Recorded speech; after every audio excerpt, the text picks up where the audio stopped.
This is the new 992.2 Porsche 911 Turbo S, and I've got to be honest, I'm a little bit worried because despite the fact that it's the heaviest and most complex 911 Turbo S of all time, it's somehow 14 seconds quicker around the Nürburgring than its predecessor, which is great, it's really impressive. But at what cost?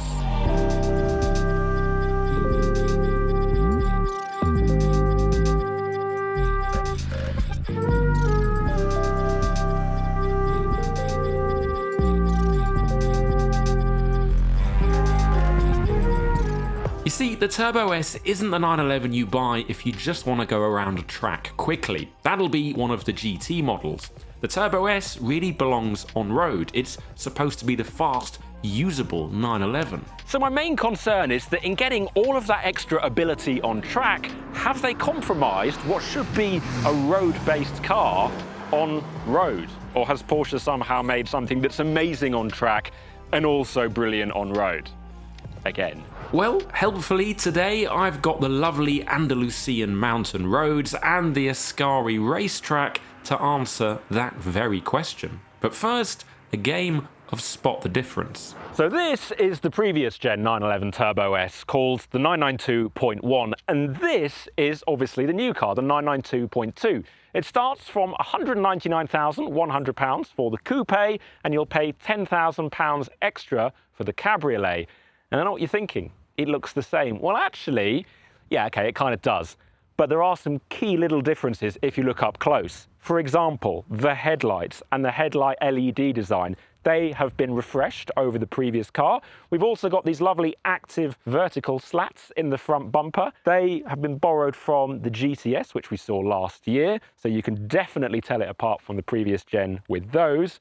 And also the scripting on the rear of the car, the badge, the center lock, and a lot of the interior elements are now finished in Turbonite, and that's the first time that dark shade has been used on a series production 911. So again, that's pretty noticeable if you know where to look. The rear bumper, a bit more aggressive, and also the rear LED signature for the light that goes all the way across the rear, that's been revised and it looks very, very recognizable at night. It's not the biggest set of changes in the world, but that is how 911 customers like it. They don't want to change something that simply isn't broken. And if you want to know more about the rest of the changes made to the 992.2 Turbo S, check out our preview video from earlier in 2025.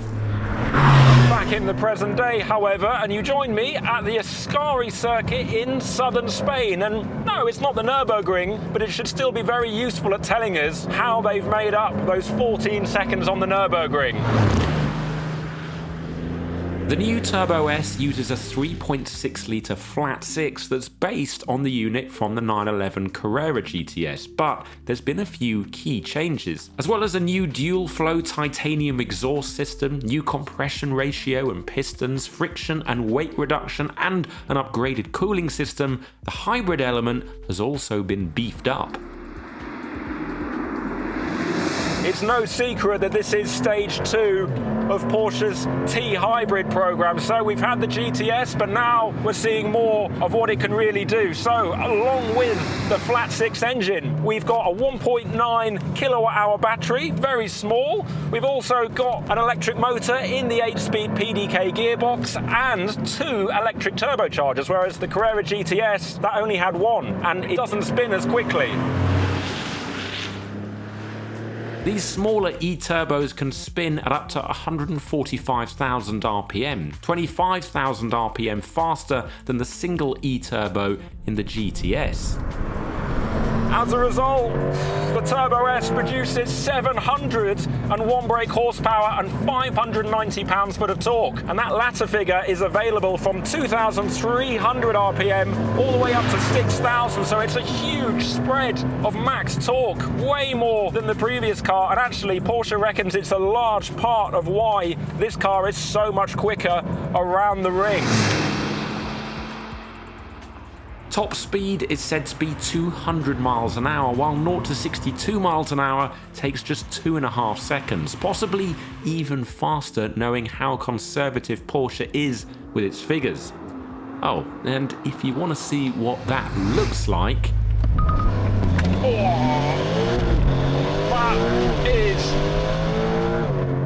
That's astonishing. That is unbelievably quick. That is pretty outstanding, but it's not as good as how responsive the Turbo S is when you start to put together a lap. Previously, this car had conventional twin turbos that were very effective, but it took them a moment to spool up and deliver the punch. Not so in this car. The electric motor in the turbochargers can spin at up to 145,000 RPM, so when you go for the power, it doesn't matter what engine speed you're at, you instantly get forward motion, and then the rest of the power from the turbos comes in and it really flies. And Jörg Bergmeister, he did the lap record around the Nürburgring in this car, and he was also a big part of the development, and he says that you can drive it like a naturally aspirated car because of that response, and he's right, you can. You no longer have to preempt getting on the throttle out of a corner to allow the turbos to spool up. You get a near instant response, and it also really helps when you're engaging in oversteer. You can balance the throttle a lot more accurately. However, the hybrid system isn't just useful in a straight line. We've also got something called EHPDCC, otherwise known as electro-hydraulic Porsche dynamic chassis control. And what that does is it uses the 400-volt electrical system to make this car feel a lot flatter, a lot more composed on circuit, and in theory, a lot more comfortable on road. It essentially reduces roll and works with cross-connected active coupling rods, whereby pressure is built up by oil volume flow depending on the driving situation. The stabilizers therefore keep the car better supported and more level, while also, in theory, improving comfort. I mean, you wouldn't know that they've added over 80 kilograms, so this car weighs in at 1,740 kg. You can't feel that extra weight, at least on track, which is where you kind of would expect to feel it. They've definitely overcompensated for the additional weight. It feels more agile than it did before. It feels less lethargic. It feels like it wants to turn in more. Also, Porsche's worked to beef up the brakes, so they've got additional power, and the tyres. They don't overheat as easily, which is obviously excellent for track use, and again on the Nürburgring, on a long lap like that, it makes a huge difference. Together with the new Active Aero, where there's a new active diffuser to complement the active front and rear spoilers seen on the previous Turbo S, and improvements to the dry weather ability of the tyres, the Turbo S shakes off its 1.7 ton curb weight to deliver crushing results on track. It is phenomenally capable out here, but it stops short of being too harsh, too raw, and that's where it differs from the GT car. Also, the response at the front end is not as crisp, but it'll still do some unbelievable things. Including, as it turns out, making me feel a little bit unwell. I feel a bit sick, actually. Question is, what does this suggest about the Turbo S on road? After all, that is where it will spend most of its time. Porsche readily admits this, so while the Nürburgring time is important and it helps draw attention, it's not a deal breaker. So let's take a look at the sort of stuff it is. This interior is, as you'd imagine, very similar to the previous 911 Turbo S, but that's definitely no bad thing at all. You've still got an excellent driving position. You can get down nice and low. Seats are really comfortable, really good steering wheel feel. It's a lovely thing to have in front of you. It's still got physical buttons, and also the view out. I can see so much out of all the glass in this car, and there's a lot of glass, which makes a massive difference on road.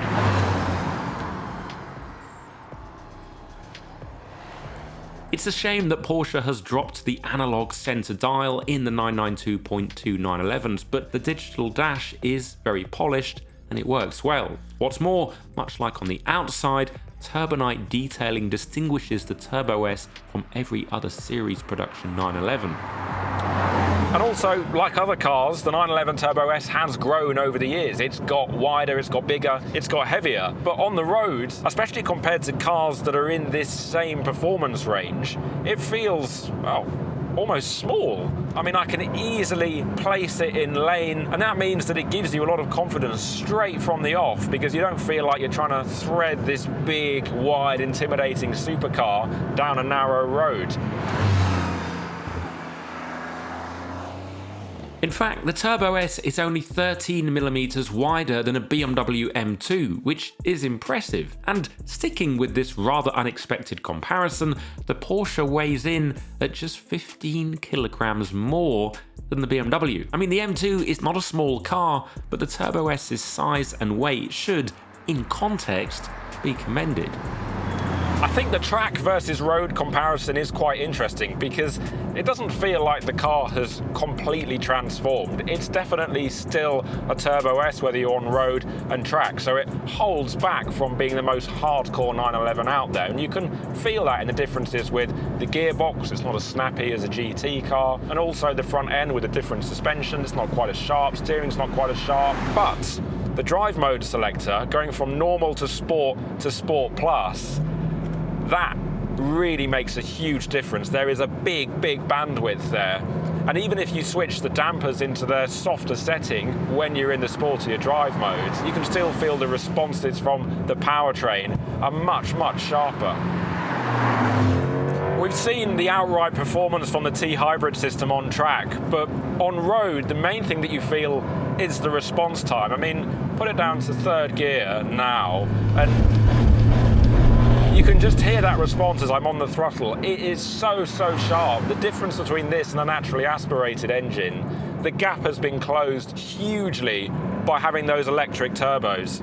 It just gives you that initial hit, and then the turbo really gets going and you pull forward at an incredible rate, but it's that initial response which is just so much better than it was before. The soundtrack, it's very turbo-y. I think you can hear that. I'm not a massive fan of the sound aside from that. I don't think this is the best sounding 911 Turbo S ever. That's more of a subjective thing, but the responses, there's no doubt about that.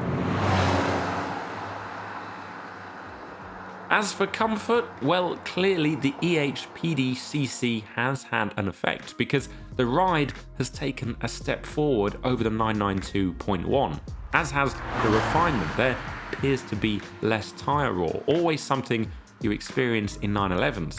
I did have a squeak of wind noise around the driver's side mirror, but aside from that, the Turbo S bandwidth from comfort to performance is wider than ever. And at the end of the day, that's what the Turbo S is all about. There's no doubt you'll get a higher peak of excitement from a GT3, and there's also an argument that a regular Carrera that costs half as much will give you 80-85% of the experience. But if you're not an 80% kind of person, then welcome to the Turbo S, because you won't be disappointed.